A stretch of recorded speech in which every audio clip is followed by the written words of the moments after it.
Welcome to LOA Today. Walt Thiessen and life coach Wendy Dillard here. Today is Friday, April the 20th, 2018, 4 p.m. Eastern Time, your second daily dose of happy for the day. And I imagine everybody's feeling pretty happy because it is Friday. It's nearing the end of the day for most people here in the U.S. And as the sun moves, or the planet moves around the sun rather, then that happens more and more around the planet. So everybody is happy because it's a Friday.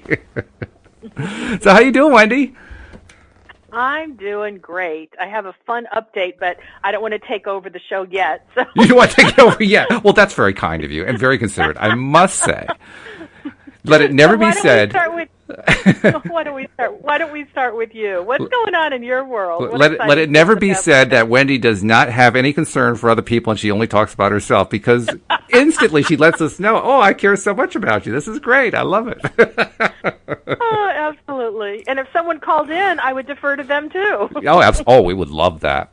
Yeah, I mean, we haven't asked about it during the daily podcast lately, but now that we're not doing the Tuesday night show for a while, we suspended that for a while.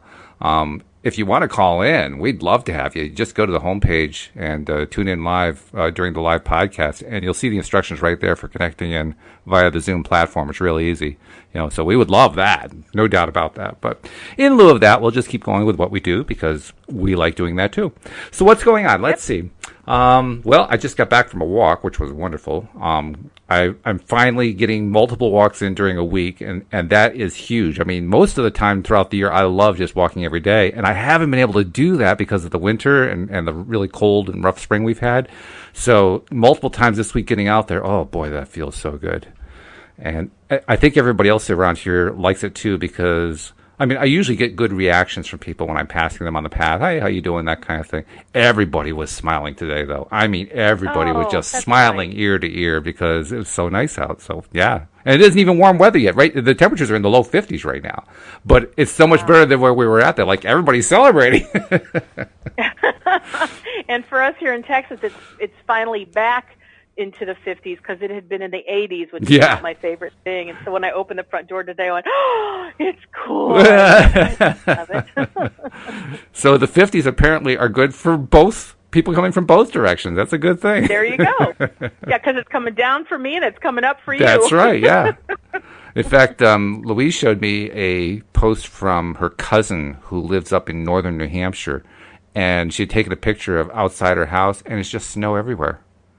Northern New England, northern New England is still blanketed with snow right now. It's amazing. Wow. We're almost done with April, and usually the melting is happening right now, and it's hardly happening at all. That's how unusual this spring is. This is a very unusual spring.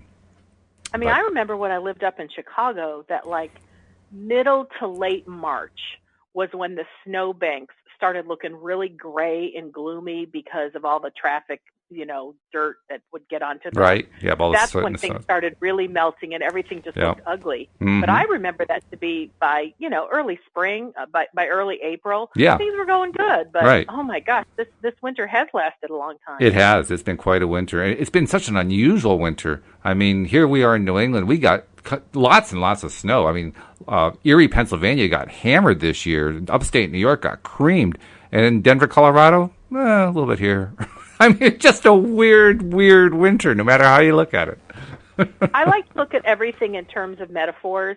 And so it's like winter represents, the going to sleep and the resting and letting the things on the inside of you hibernate and get repaired and ready for you to come into spring. So I'm thinking maybe as a country or wherever, winter has lasted longer, those of us have just needed more time to really get some rest and recuperation before we go into the next season of blossom. Well, Tom Wells, one of our other colleagues here on the show, another co-host, lives in Boulder, Colorado, and he's been bemoaning the fact that they haven't gotten much snow, which to him means not enough moisture because it's relatively desert territory out there anyway. And so he's been a little bit concerned that they haven't been getting enough snow and enough precipitation. So from his perspective, it isn't that in winter things go to sleep, it's that winter itself has gone to sleep. Well, I think, the weather reacts differently, obviously, in different parts of the country. And I think because we live in these different pockets of the country, I think that the weather mirrors what we're needing and what we're going through. So I would imagine, you know, if Tom is experiencing something different than I am in Dallas and maybe something different than Cindy in Louisiana, it's because we're all different people. We have different energies that we bring to that geography. I think there's a lot of truth to that. I am very convinced that we have influence, whether we intend to or not, over weather patterns. So, yeah, I agree completely. A little scary sometimes, but yeah, because when you consider some of the weather patterns that are out there. But anyway, as you say, it's all good. So I'm trying to think what else is going on that's big. I mean, we passed the 40,000 mark in downloads the other day, so that was pretty big. But nothing really big and new happening. I think it's just because it's Friday and, you know, it's the end of the week, and that's a good thing. Oh, I know what it is. I'm looking forward to tomorrow because tomorrow I get to go hear Esther Hicks. Yeah. Yeah, coming to Connecticut. So, yeah, I'm looking forward to that. Louise and I are going down together, and obviously, and we're going to see the thing, and then we're going out for Heroes afterwards, so it's going to be a good thing. Cool. Very good. Well, I have somebody who I'm on her email list, and she just passed her 250,000 listener. Oh, wow. Good for her. So it's like as I'm seeing her numbers going up, our numbers are going up. And it's really kind of fun because, like, her numbers are kind of a stretch goal for where we are, you know. And I'm like, oh, yeah, you know, her numbers are not sitting out there solo. We're going to be there, too. Hey, you know? where we are right now was a stretch goal last year. Last year, at this time, our total numbers, I haven't checked them, but I'm going to guess they were under 1,000. Yeah. Well, I know that our show makes a difference. I learn and gain so much from this hour that I do with you every day. Mm-hmm. It is unreal how much I have grown because it's like it's an hour a day that I've set aside to, you know, talk about something that's exciting, empowering, uplifting, whether it's my personal stuff or your personal stuff or we're talking about the book. You know, the conversation just takes me in such a great place every single day that, you know, here's something that happened today. I was on a team call, and we have a new manager. So this was his first time to address our whole team. And one of the points that he said was, it's important. I want everybody to have a minimum of 1 hour a day that you're not working. Really? Because he was talking about work-life balance and how important that is to sustain, you know, the freshness and the energy for everybody on our team to continue to do what it is that we're here to do. And he said, I'll be honest with you. He goes, if you ask me what do I do during my 1 hour lunch period, I'm not eating lunch. He said, I'm downstairs and I'm playing Call of Duty. I love games. You know, he goes, like, you might not think of me as a gamer, but that's what I do. And that's how I refresh myself. And then he said something about, and he goes, and my calendar's open to everybody in the company. And if you look at such and such day, you'll see where I went to my 3-year-old grandson's first concert. And he goes, I'm not embarrassed, nor do I hide the fact I have a personal life. And I thought, that is so cool. That's very good, you know, yeah. What an awesome thing for the manager of your team to be not only setting the example, but asking everyone to take their time to, you know, have some personal life. Right. So I think I've told you that in the past, you know, I've been doing this show with you since the week after Thanksgiving of last year. Yep.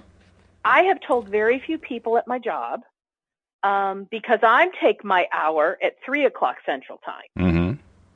I've always eaten at my desk, so I never have had to take time off to eat. This is the first time. Oh, you're one of those people. I'm one of those people. So I have an hour blocked off for this show every day. And I just kind of didn't want it to be an issue with anybody just in case it could be or would be. But after my new boss said what he did, I went, you know what?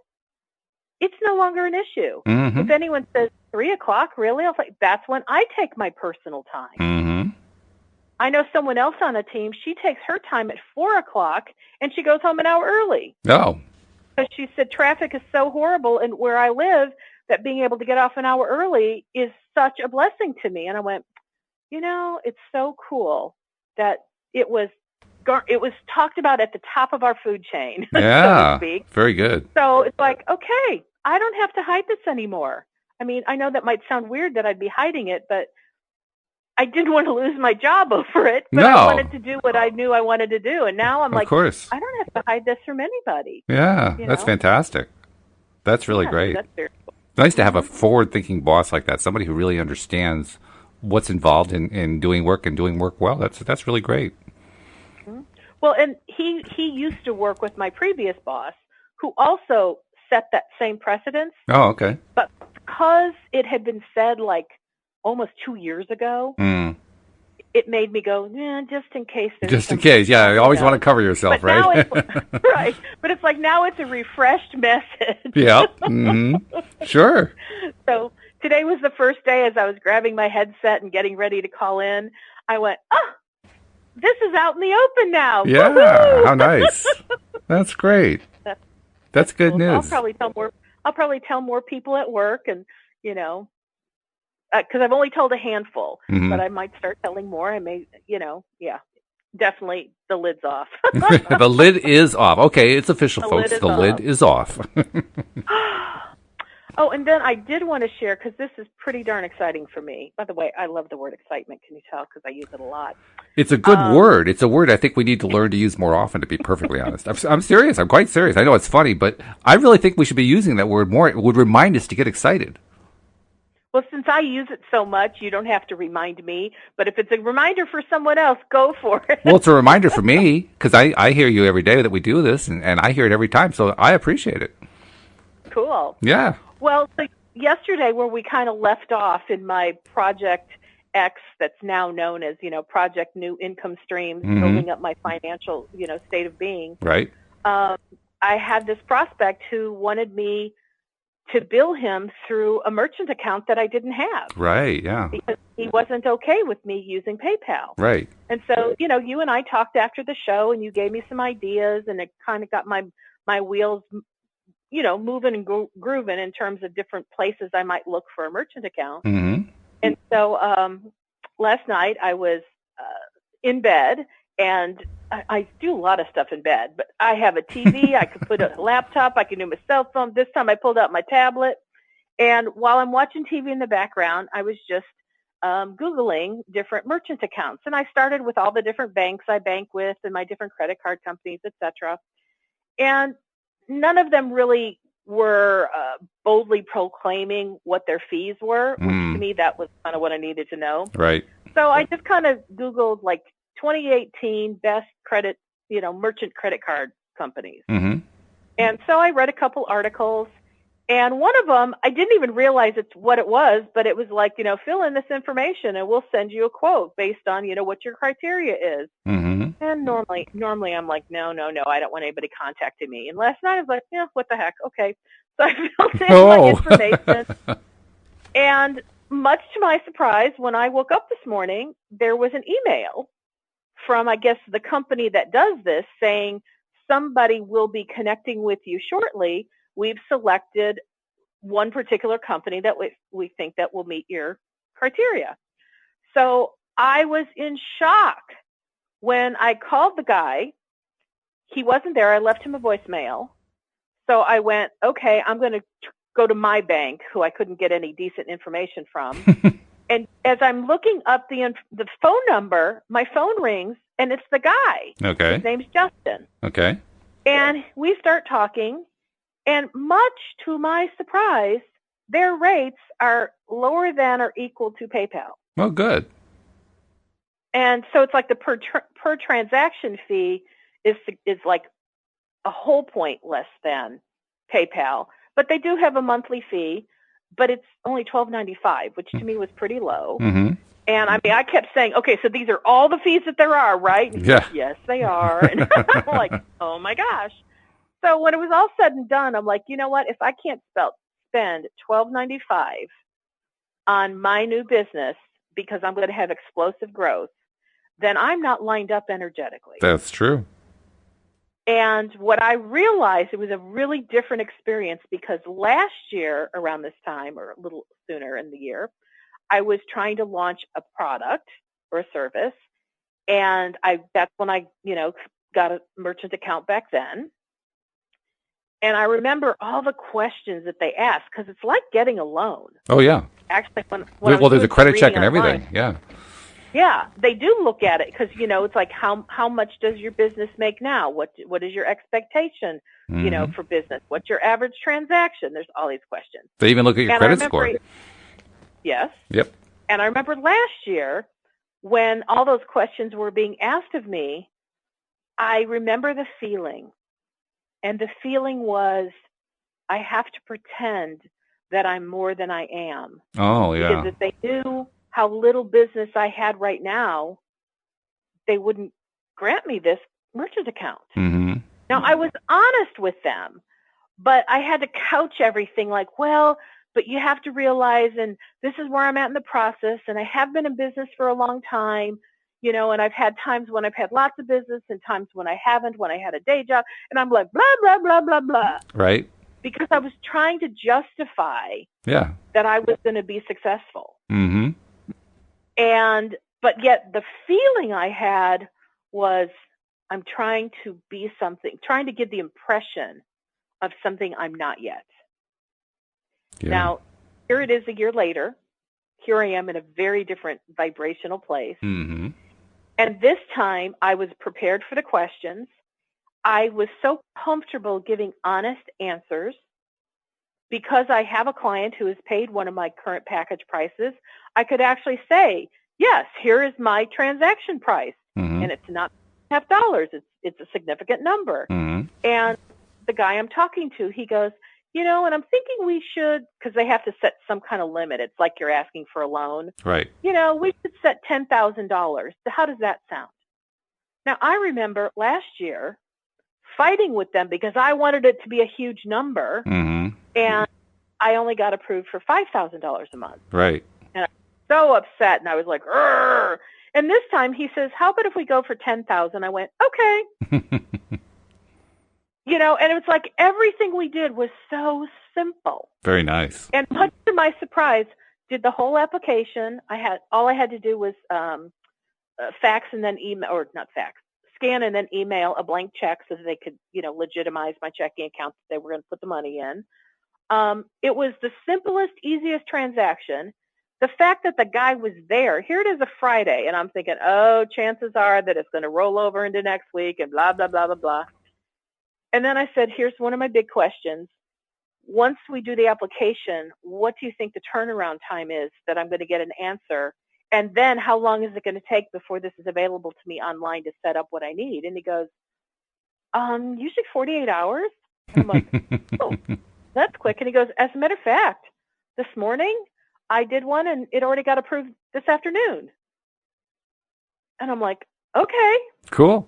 Now, but whatever it is, it's like it's going to be before my first session date, which the first session is set up for Monday the 30th. Mm-hmm. And I'm like, okay, application done. He said we get 90% approvals.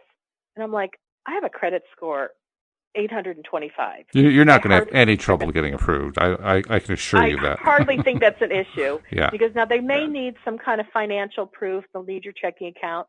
And I'm like, not a problem. I just got my IRS refund today. The number is pretty nice. But I was feeling like not just wealthy. Because I wasn't necessarily feeling wealthy, but I was feeling the ease that I imagine that people who are wealthy have when they're asking for something like this.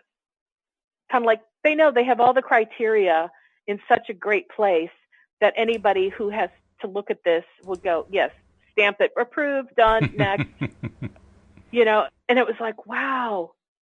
And so here this request came from this prospect yesterday at the end of the day. Right.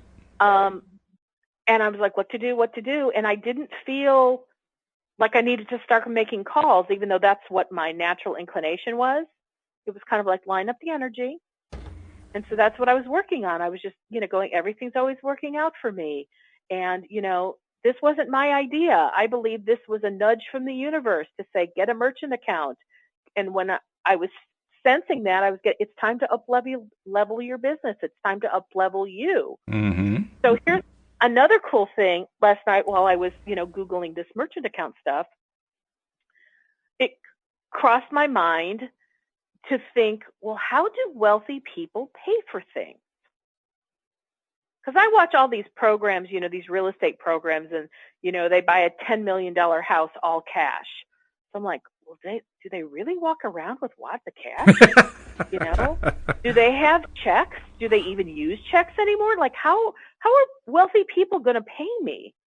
And so I literally Googled, how do wealthy people pay for purchases? Oh, really? Oh, okay.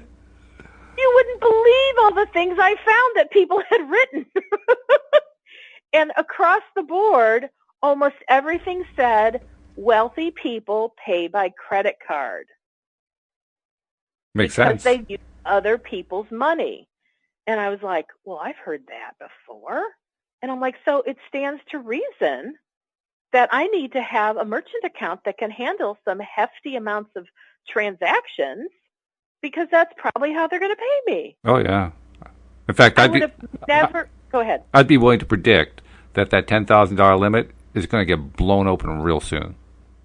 Yeah, and I already asked, how do we do this when I blow past it? And so we've already talked about how to make that happen. Oh, yeah. Yeah, and it's not hard to do, but it's not hard to do at all. Thing. He says, now let's just say, right now where you have like a $10,000 limit, and we kind of talked about a $5,000 per transaction limit. Mm-hmm. And he goes, the reason we have to set a per transaction limit is so that we don't end up where we get fraudulent things. Right. And then I love this. He goes, let's just say that like next month, somebody puts through a charge. Let's say you have a client that wants to pay you $30,000. That was the number he picked, right? I love it. Yeah, of course. That's my goal. That's my target. I'm like, and he said it, like the universe must have just put that in his brain. I'm sure it did. So if somebody pays you $30,000, he goes, the system will actually reject it because it's going to go to the fraud department because it's so much more than what your other payments have been. And he goes, it doesn't mean it won't be approved. It just means you'll have to go through another step. And then if we start to see that you're making significantly higher transactional charges, then of course we'll like readdress this and lift the limit. And I'm like, of course. Okay, not a problem. Yeah, people don't realize that lending companies are in the business of lending money. That's their job. That's exactly what they want to do. The only thing they want to make sure of is that they don't get, harmed in the process. But as long as they're making money on it, they love lending money. Yeah, until you said that, it never dawned on me that if a fraudulent charge came through for $30,000, this merchant company is actually giving somebody $30,000 inappropriately. So it's like, oh, I could see why they care. Well, you should care too, because ultimately if they do that and it came in on your account and they're not able to recover it, you end up paying for it. So it's very important for them to do that due diligence. Yeah. It's like, okay, this all works for me. Yeah. But it was just really fascinating. I loved it when the guy said $30,000. That blew my mind. Yeah, that's great. Let's just say, and I'm like, yeah, let's. Let's just say that. But I loved learning last night that wealthy people pay for things primarily with credit cards. Mm-hmm. And it said something like, you would think with as much money as they have, they walk around with tons of cash. But they said most wealthy people have the same amount of cash in their wallet as you do. Yeah. And I was like, wow, okay. Well, honestly, I would not have thought that. But the whole situation with this, prospect guy asking for a different merchant account nudged me to do things I hadn't even considered yet. And I was chatting with Keisha about it yesterday, and I said, here's what's so interesting. If somebody were to say to me, like in business development, you probably ought to get a merchant account, I'd say, well, why? I'm totally fine with PayPal. It's not been a problem. It's been very easy and flexible for my use. And I'd say, well, but if you're wanting to build your business, a merchant account is going to be a better scenario for you. But for me, I would have still said no, because I would have been speculating on something versus this. I'm dealing with a real person with a real inquiry, and he really wants me to do something different. And I know that on the surface, there could be some consideration of like, well, am I just letting myself being dragged around by the nose by one person? Just say no to him. But I'm really feeling like this is the universe's messaging system to me, because the universe uses a path of least resistance. Sure. It would have been harder for the universe to convince me if I didn't have a need right now to actually do something different and actually start paying like monthly fees when I don't know when I'm going to start using it. Yep. But when I have a real need, a real person who says, I want to pay you money, I just won't do it through PayPal. Oh, all of a sudden I have a need, and now all of a sudden there's leverage, and, you know, the energy's pumping, and I'm excited. And I went, oh, that rascally universe, so clever. You know, they got me to do what needed to be done through a way that I wouldn't throw up a whole bunch of walls of resistance. I'll tell you something else that's kind of cool, too, that you may not be aware of, because people who are very wealthy, they do pay with credit cards, and their credit lines are ridiculous. A small credit card for them is a $100,000 credit line. That's a small one. Wow. Can you imagine? I think the highest credit limit I've ever had on a credit card was maybe $30,000. That was a long, long time ago. I don't have that anymore. Yeah. But I mean, there are people who get cards that are like $1 million credit lines. I mean, it blows your mind, you know? Yeah. Well, so I'm playing with this notion of, all right, because I was just talking about how law of attraction will always utilize the path of least resistance. And I'll tell you, it took me a long time to really understand that concept. So a path of least resistance is what is the easiest, simplest way to do something. And it's like law of attraction, the universe, is aware of where our resistant points are. And they will look at our life and go, how do we work around the resistance? Because going through it is always cumbersome and difficult. So they want to go where it's ease. True. Kind of like if you see water flowing down a river, you know, when the water hits the rock, it has to go, okay, now do I go to the left or the right or over it? It can't just keep flowing. There's a disruption in the flow. And so for us, resistance is like having rocks in the river, and the energy has to like hit it and then kind of divert around or over. But if you have a clear path where there's no resistance, no rocks in the way, things go easily and effortlessly. And so I love thinking about how this situation with the merchant account, the universe just so knew me so well that they knew that the best way for me to up-level my game and get this merchant account was by having somebody requiring it. Sure. Now, if I wasn't communicating with my infinite intelligent being, I might have just stuck to my old thought process, which was, no, sorry, that's not how I do business. I do it through PayPal. And I might have blown them off. You might have. But I stayed open to receiving guidance. And it was really fun having the conversation with Keisha yesterday, because she was pointing out all sorts of things why maybe this wasn't a good thing. But she doesn't have my guidance. She, you know, if it were her situation, she'd be using her guidance. Sure. But this was mine, and I'm like, yeah, I'm not seeing it that way. I'm feeling like this is a way for me to up-level my game. I'm actually kind of excited about that. That's a good thing. Yeah, so thank goodness for her, because she was asking me really good questions. It was helping me to clarify. Sure. And it really caused me to tap into, oh, this feels exciting. Yeah, I don't want to pay $5 a month. Ha, ha, ha. That's how poor people think. That's how I used to think. But I'm like, hey, I'm ready to like do more. And today I'm saying, whatever the guide tells me that the monthly fee is, I knew I was going to say yes. Like I knew that before we started. Sure. Whatever the fees were, unless they were like ridiculous, I knew I was going to say yes.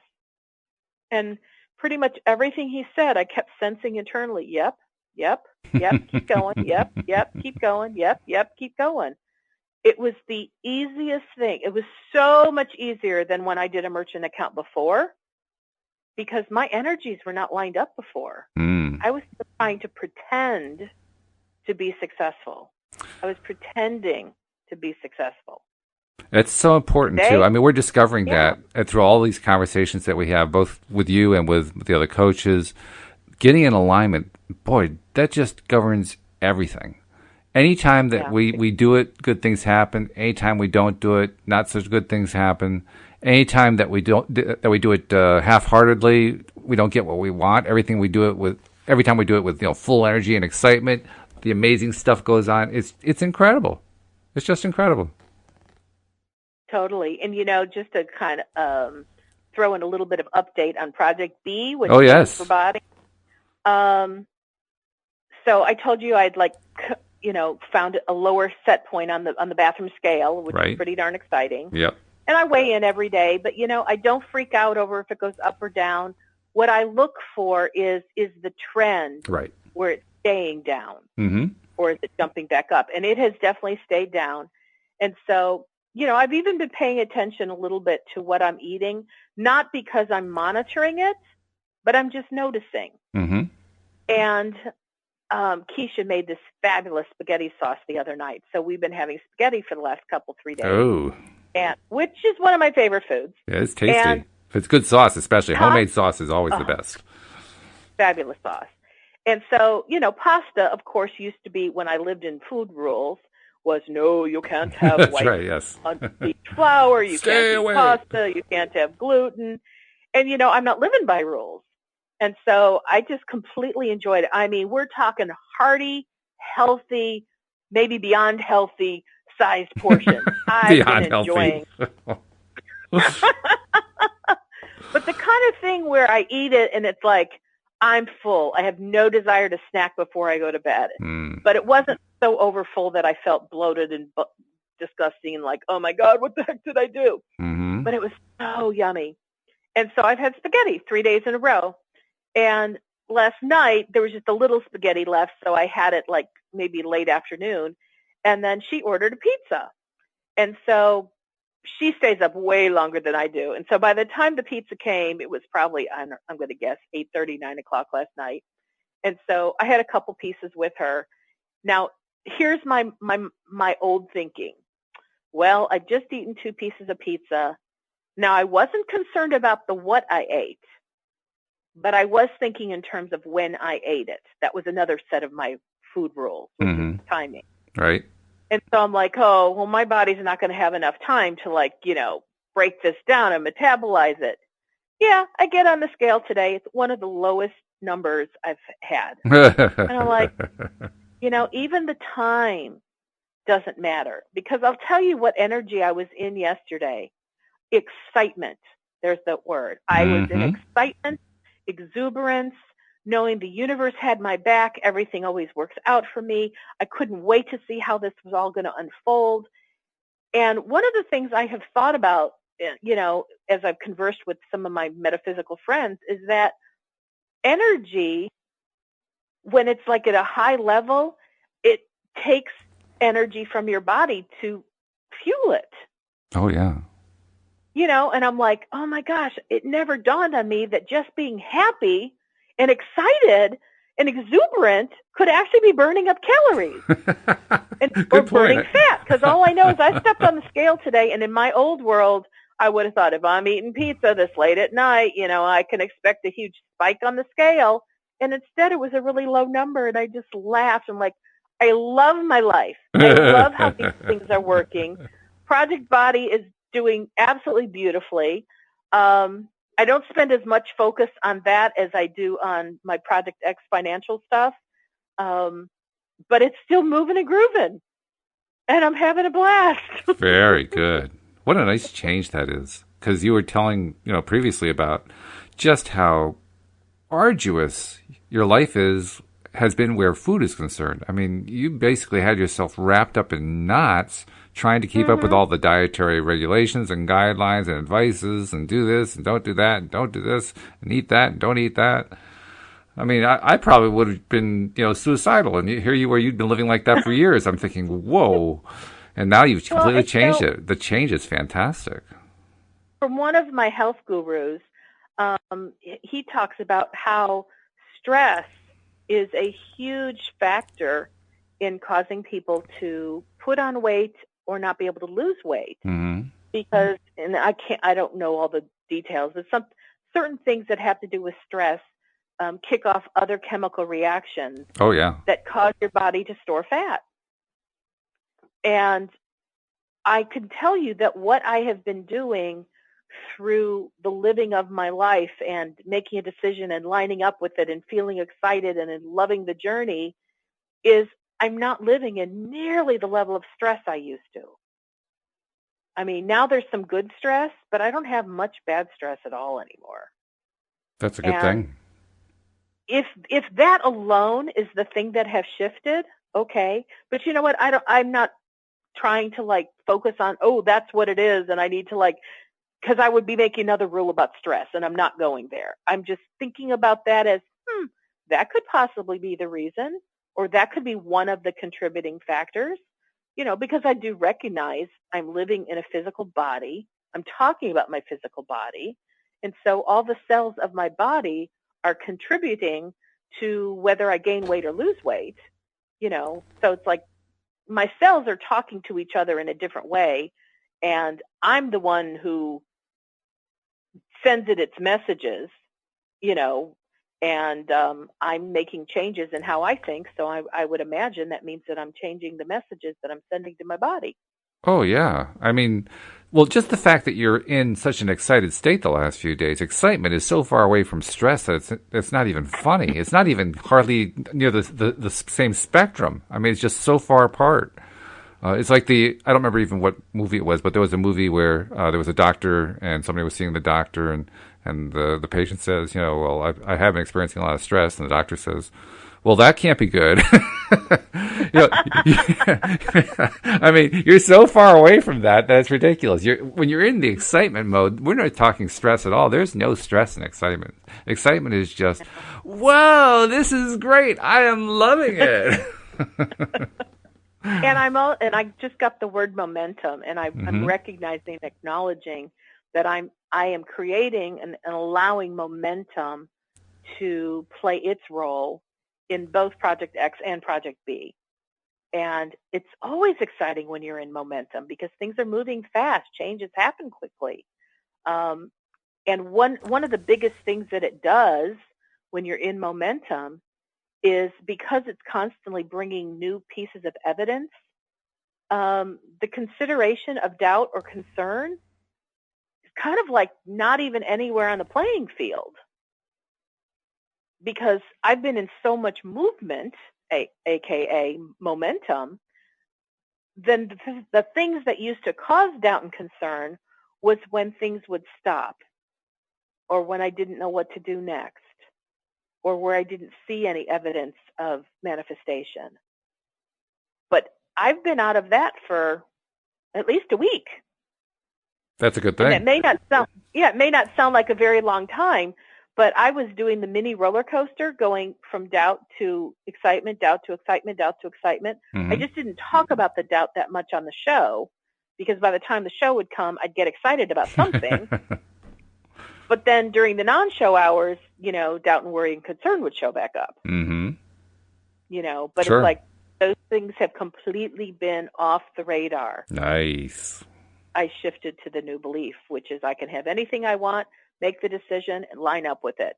And I know how that feels to have the relief of not being haunted by that doubt, by that stuff, that negative stuff. Because that's the experience I had when my negative self-talk went away after doing the mirror work all these days. And when it was gone, first it was just, oh, I have to notice that it's gone. It's not there anymore, and kind of getting used to that. And then after being used to it for a few days, feeling, whoa, this feels good. Not having to deal with that anymore. Oh, that feels so good. Yeah, and I wonder, Walt, how much stress was created in your body when you were doing negative self-talk? Well, judging by what happened to my gut. Well, and stress doesn't have to always react in terms of weight. You know, it can do other things, you know, but... Let's just say, as the doctor says, it can't be good. It can't be good. There you go. I'm with you there. Oh, my goodness. Okay, so I've run out temporarily. So is it time to go to the book? Yeah, well, I mean, we got 20 minutes left. Why not? Alrighty. So we are, again... I know, it's hard to imagine. I actually ran out for a moment. I know. It's only temporary. So sometimes you have a lot more to talk about. Sometimes it's less. That's okay. That's what the book is for. It gives us something more to talk about. And I did tell you, I said I had an update, but it probably won't take You did. that long. Yep. So, you did. 30 minutes. No, it worked out exactly right. That was good. So we're looking at the law of attraction, the basics of the teachings of Abraham. We're on part 3, and we've been going through a number of subsections of this part. This part is about the science of deliberate creation and how to be a deliberate creator. And so we're investigating and exploring all the different ways that people kind of trip themselves up when they're trying to be deliberate creators. And so that's what this section of questions is about. So again, this is Jerry and Abraham conversing. And the current question is on the topic of, can past life beliefs affect my current life? Which I have to say is something I've never worried about, but apparently people do worry about it, so I think we should probably cover it. All righty. So Jerry says, are there any thoughts or beliefs from our past lives that are still creating or capable of creating circumstances in our current physical experience? And Abraham says, you are a continually expanding being, and your inner being is the culmination of all that you have lived. Your inner being not only believes, but knows the worthiness and value of your being. So as you choose thoughts that are in agreement with those of your inner being, you feel the clarity of that knowledge.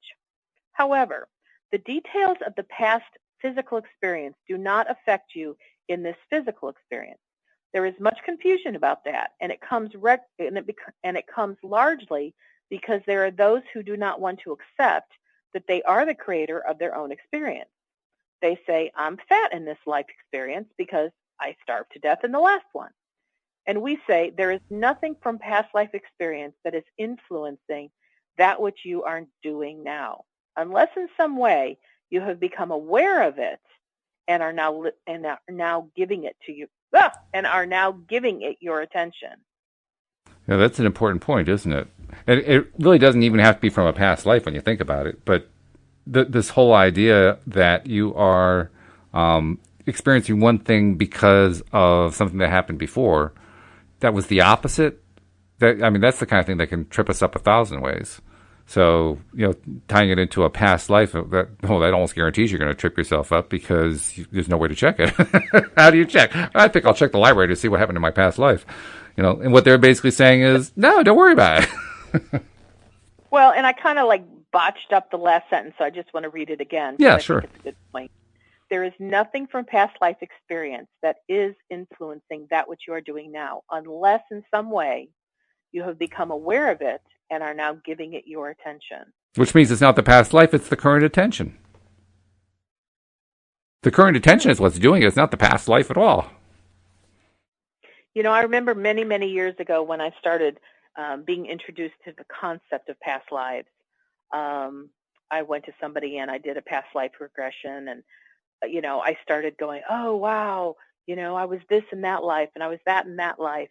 And for a while I was really focused on that, and I was trying to think about my current life through the lens of my past lives. And it did affect me, not like in a horrible way, but it's like it affected what I was thinking about for a while. And then over time, before I ever even learned about Abraham, before I ever heard them say this, I kind of chose not to give a whole lot of credence or attention to past life experiences, just because I was thinking if it's really important, my inner being will bring it to my attention. Sure. So it's not like I had to go digging around for it, because I wasn't getting any kind of nudge to do so. And so even going forward in the future, if I get a nudge to, really start dwelling on or focusing on past life experiences, then I probably will follow that direction. But until or unless I do, I don't go there. Mm-hmm. But it's not like it's taboo. No. For me. It's not like, oh my God, I don't believe in it. I just don't feel the need to go there. That's good. Yeah. I think I've mentioned this before on the podcast, but one of my favorite movies is Kevin Costner and Susan Sarandon in Bull Durham. And one of my favorite scenes in that movie is where Susan Sarandon's character is trying to convince Kevin Costner's character about past lives. And Kevin Costner's character says, why is it that whenever somebody, goes back into their past life, they never go back as Joe Schmo? It's always, I was Marie Antoinette. And Susan Sarandon's character says, it doesn't work that way, silly. That is funny, because I have heard, and I think they probably sensationalize it, like in movies, but I've heard a number of people say, oh, yeah, in a past life I was Napoleon, or I was Albert Einstein, or, they always pick somebody who's really famous that we would know him. They don't go back and say, no, I was a slug, or, I was a hobo. Oh, trailer for Sailor and... I mean, if you're going to imagine big, right? Yeah, that's right, yes. Go for the gusto. If you're going to go for a past life, why not go for something really grand, right?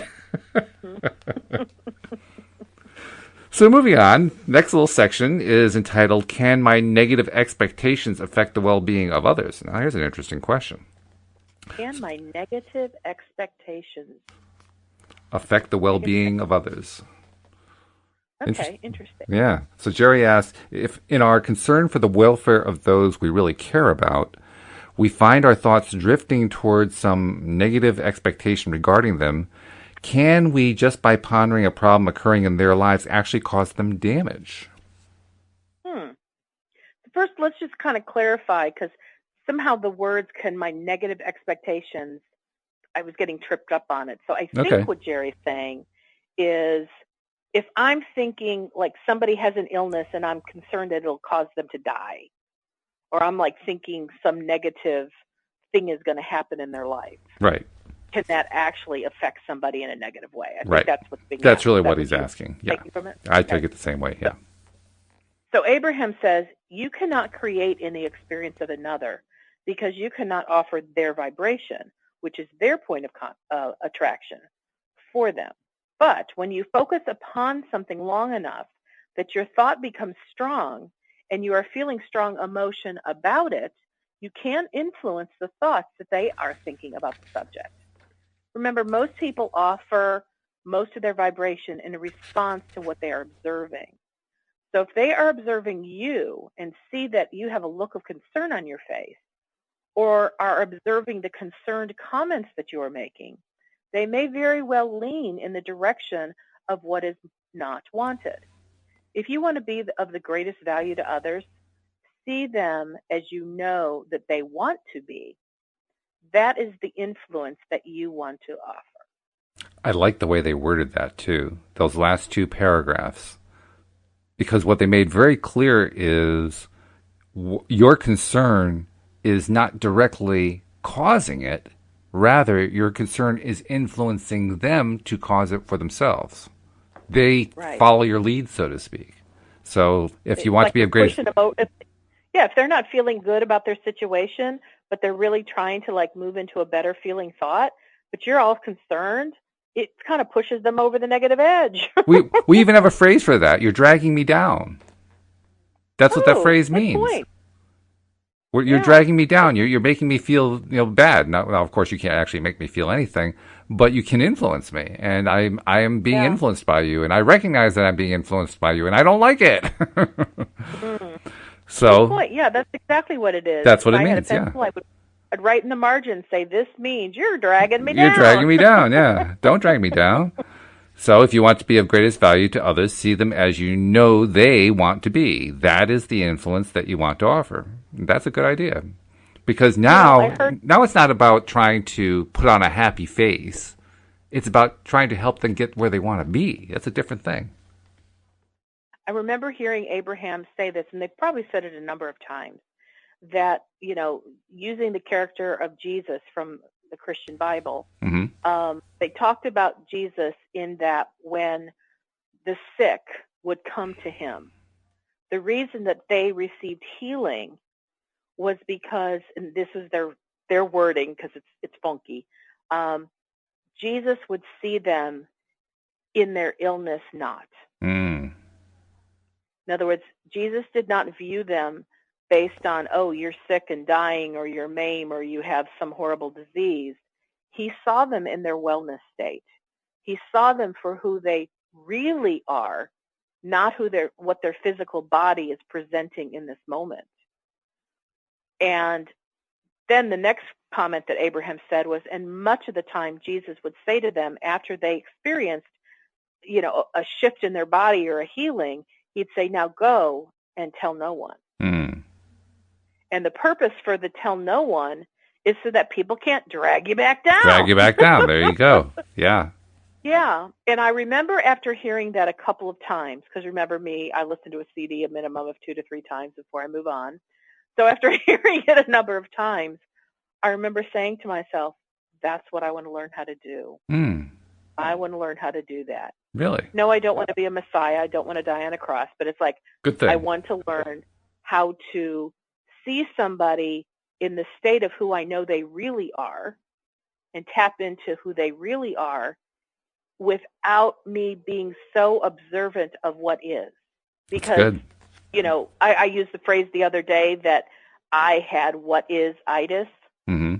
which is I was so focused on, being in the working class environmental energy, and that's all I've ever known. All I ever saw, I was so focused on what is that I couldn't get to where I wanted to go because I was fixated with what is itis. Well, that's the same thing in this situation, where when you have somebody, whether they're feeling ill or they're in poor finances, or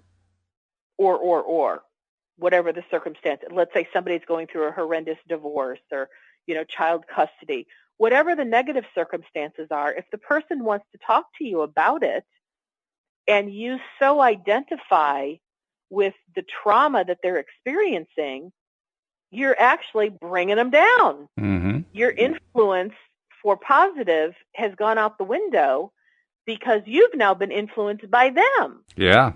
Oh, yeah. And I realized that something I had learned many years ago when I was studying different kind of psychological things, how in the art of listening and, wanting to be a good friend to somebody, I found it was a natural thing to want to empathize, because if I just sit there cold-hearted, then the person I'm talking to thinks that I'm not connecting with them and that I don't think their situation is real and that I don't care. So I learned really well how to empathize and listen, and I got very invested in somebody else's emotional state. And if they felt distraught, before long, I was distraught with them. And if Makes they sense. were crying, I was crying with them. Yeah, sure. And here my intention was to uplift them and encourage them, but I had nothing to uplift because I was now feeling really crappy, just like they were. Right, yeah. And so when I heard this, Abraham talking about how Jesus saw their illness not, I remember thinking to myself, I'm not quite sure how I would do that, but I want to learn how to do that. I want to learn how to do that because I am an uplifter to the core of my being, but I cease being an uplifter in the moment I so identify with somebody else's illness or trauma or crisis. Yeah. I mean, it reminds me of something that happened about, let's see, when did it happen? Was it last summer or the summer before? I can't remember which one. I think it was last summer. Is that right? No, I think it was 2 summers ago. Louise's stepmother passed away. And we went to visit her 2 days before she passed because we'd gotten the word that she had decided to go off all her medications. So everyone knew she wasn't going to be around real long. It was going to be a matter of days. So we went to say goodbye. And it was, obviously a very emotional scene and so forth. Ruth, her stepmother, was very lucid, very clear-headed. There was not any problem with her being able to be a part of the conversation. She was just as alert as ever. And so it was a very clear-headed conversation. But it was also, Ruth was one who said, this is goodbye. And so they said their goodbyes, and it was very tearful, very emotional. And I had in my mind all that time what Abraham has talked about, how they have this they prefer to use the word croak because they want to be as disrespectful of the death process as possible because they don't want to give any heavy weight to it. So I was kind of keeping that in the back of my mind. I wasn't going to say it, but I was just thinking it to keep myself going. And as we're getting ready to leave, I said my goodbye. I wasn't obviously nearly as close to Ruth as Louise was, but I said my goodbye. And as I'm starting to walk out of the room, I see her. She's got kind of like a melancholy look on her face. I had this inspiration to say something. I turned to her and I said with a smile on my face, "You got a really big adventure coming." And what I was thinking about is all the stories I've heard about what happens when someone passes, what happens on the other side, and how there's this big celebration and it's like this huge welcoming thing. It's just this overwhelmingly powerful emotional experience and so on and so forth. And that's what I really believe she was getting ready to approach. And she, of course, had no idea that I was thinking that or what I was talking about. So she had this really quizzical look on her face, like, "What are you talking about?" But those are the last words I said to her. And I did it deliberately, walking out of the room that way, because I wanted to kind of knock her off the balance of this is a melancholy moment and start thinking about what the possibilities were and start getting excited about it, because I knew that would serve her really well. And sure enough, she did pass a couple days later. But I'll never forget the look on her face when I said that, because just by getting myself into that happy feeling place and telling her, "You're getting ready to do something really exciting. You're going to have a really exciting adventure," you could just see it shifted her energy. Wow. What a lovely gift. Yeah. Yeah. It was so easy. What did it cost me, Right. Wow. That is interesting. And I could see how that would kind of throw her off Oh, sure. balance a little bit, because that is not a typical thing to say. It's something that would probably come out of my mouth, but it's certainly not typical. No, it's not typical at all. No. But I just loved how it fixed. Typical, right? Well, not only that, I just loved to see the shift in her. I mean, you could just see her body shifting. You could see her whole attitude shifting. And I wasn't there long enough to see what it shifted to, but it was, I got her attention. I definitely got her attention. Very cool. Yeah. That's very cool. And so that's a perfect example of seeing who she really is. Yeah. Which is this infinite being, and her journey is not ending. Her journey is continuing, and there's a big celebration afoot. Right. Exactly. And that's pretty cool. And I know in my own life, it had, I won't say that like I went, "Ooh, wow, I want to like see their illness not. I want to be like a cool influencer for good," and boom, it happened. There was some very manual thought processes I went through. So if I would be in front of somebody and they were talking about their traumas and crisis of the day, I would catch myself wanting to go down the road with them and be very empathetic, because that's what I had been doing for so long. That's the conditioned response that I had. And so while they were talking, I would be having my own internal dialogue saying, "Okay, so who are they really? Who are they? Are they this trauma?" And I'd say, "No." "Well, who are they really?" I'm like, "They're a being of light, And I'm like, "Okay, so how do I focus on them as a being of light when they're telling me all these horrible things?" And, it's not like it came immediate to me, but it was definitely a practice where I would just ask myself questions and have some internal dialogue while they were doing what they were doing. Mm-hmm. But it did kind of help, because while I was so engrossed in my own internal questions, it kind of distracted me slightly from what they were saying. I was still trying to pay enough attention that I could have the at the appropriate times and places.